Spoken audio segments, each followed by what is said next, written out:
banished to the margins of the culture where it's appeared mainly since for us in B-movies or books for little boys. But what Zweig argues was that certain 19th century authors created in the 19th century a new version of the adventure myth. And he was referring mainly to Melville and Moby Dick and Conrad in books like Lord Jim and Heart of Darkness. And what he argued is that these 19th century writers took a look at these domestic values of the 19th century, this demand for work and doing regular conduct and obedience to law and to morality and to this internalized sense of what's right and what's wrong, and they saw this as a prison. And adventure was something that now offered escape from this prison.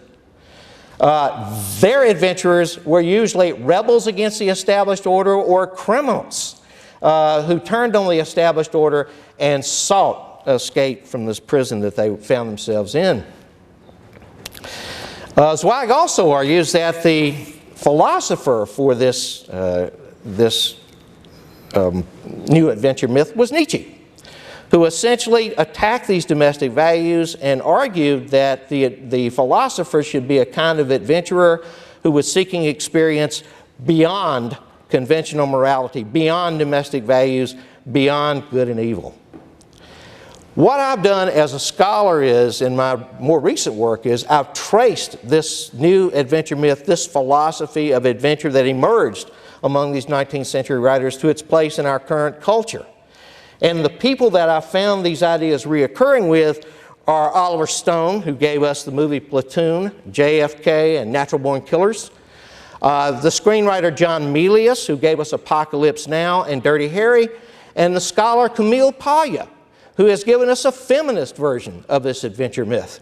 What Paglia has argued is that feminists, current feminists, have gone wrong because in moving from the office to the kitchen, they've just simply exchanged one bourgeois prison for a second bourgeois prison. And what she has urged that women do is engage in the world of what she calls male adventurism. Her role model is Amelia Earhart, someone engaging in adventure and escaping this prison.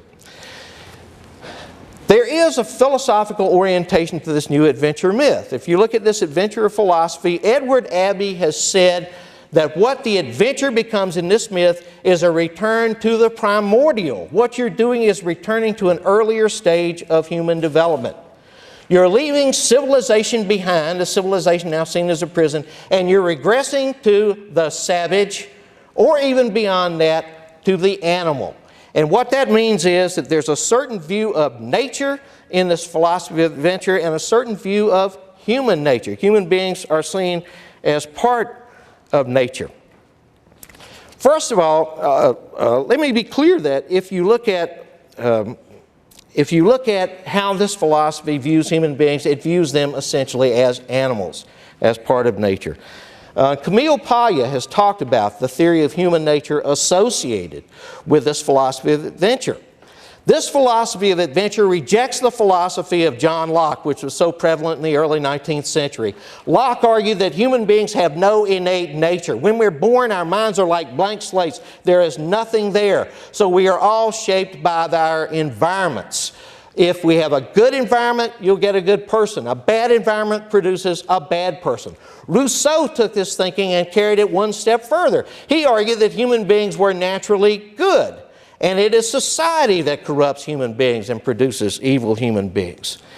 Camille Paglia has challenged that view, and she's talked about the view of human nature that is associated with this philosophy of adventure. She says that this philosophy rejects what she calls, quote, the sunny Rousseauism running through the last 200 years of liberal thinking.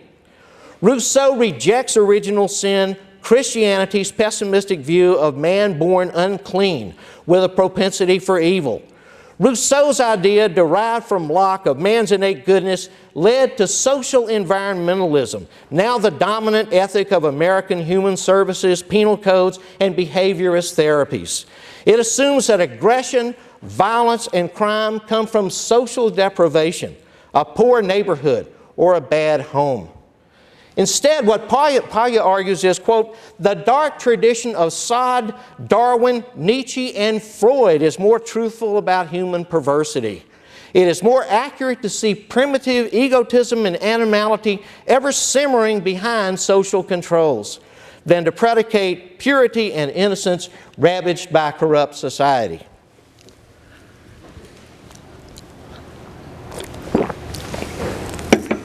Aggression, Paglia declares, comes from nature. It is what Nietzsche calls the will to power. And she rejects the idea of the ultimate benevolence of nature. Nature is at best indifferent to human beings with an agenda of its own.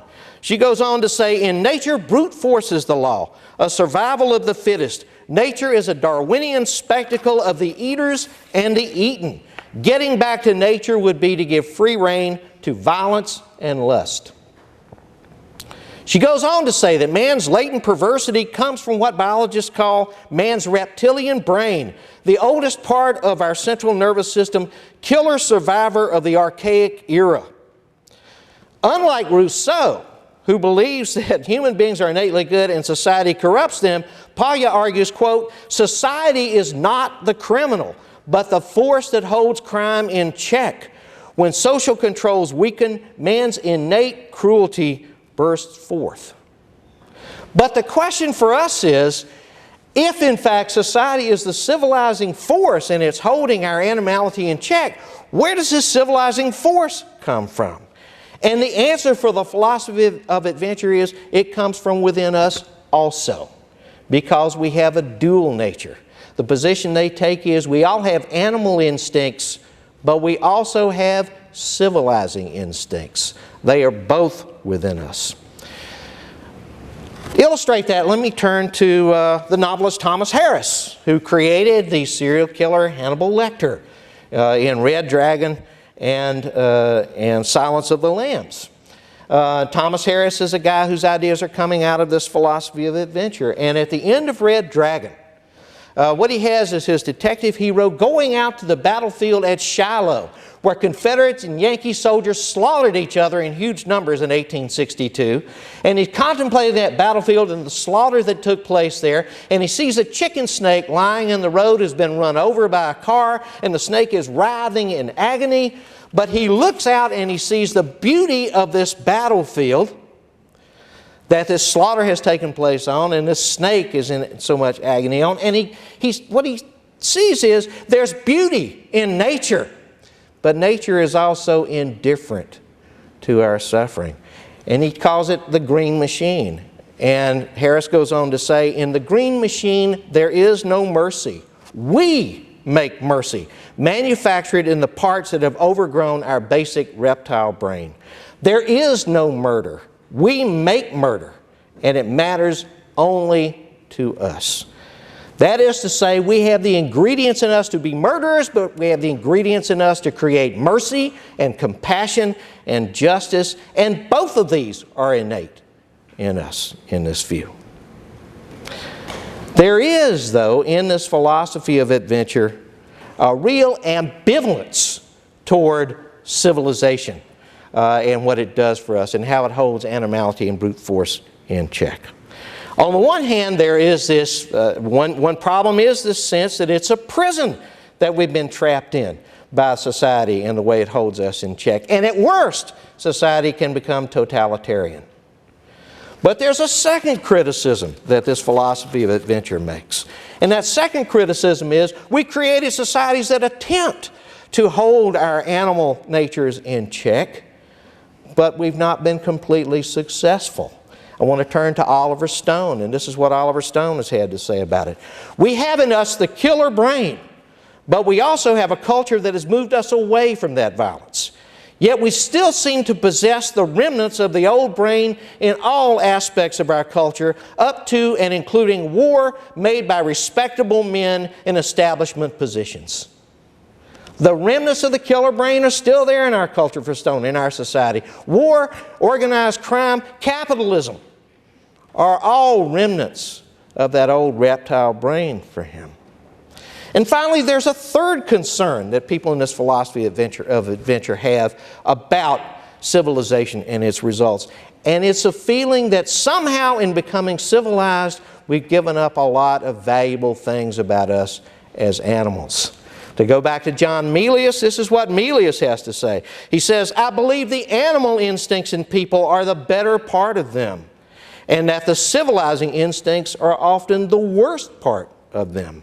When the going get tough, the tough get feral, he says. The language and the ideas of this philosophy of adventure are all over Thoreau. This sense of society as a prison is there. From a journal entry, April 26, 1841, he writes, the charm of the Indian to me is that he stands free and unconstrained in nature, is her inhabitant and not her guest, and wears her easily and gracefully. But the civilized man has the habits of the house.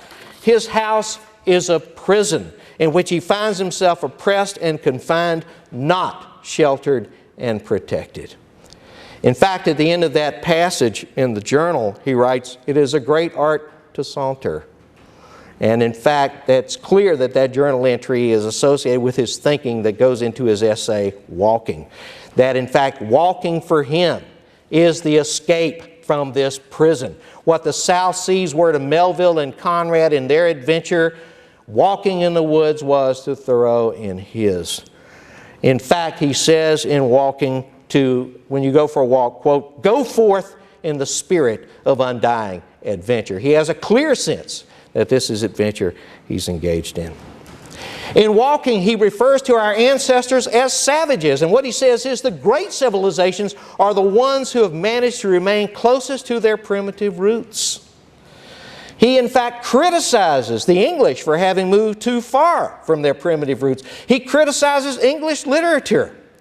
What he says in English literature is that there is, quote, plenty of genial love of nature, but not so much of nature herself. Now, Thoreau is perfectly capable of writing descriptions that show a genial love of nature. He does it in Walking. There's a description of sunlight in a meadow, which is that kind of description.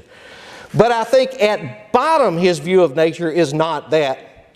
And I think, in fact, if he were to look at the title of our gathering this time, Mountains, Seashores, and Moonlight, he might find that to be a little too genial a description of nature. Because what he goes on to say in Walking, when he talks about nature, he calls her our vast, savage, howling mother.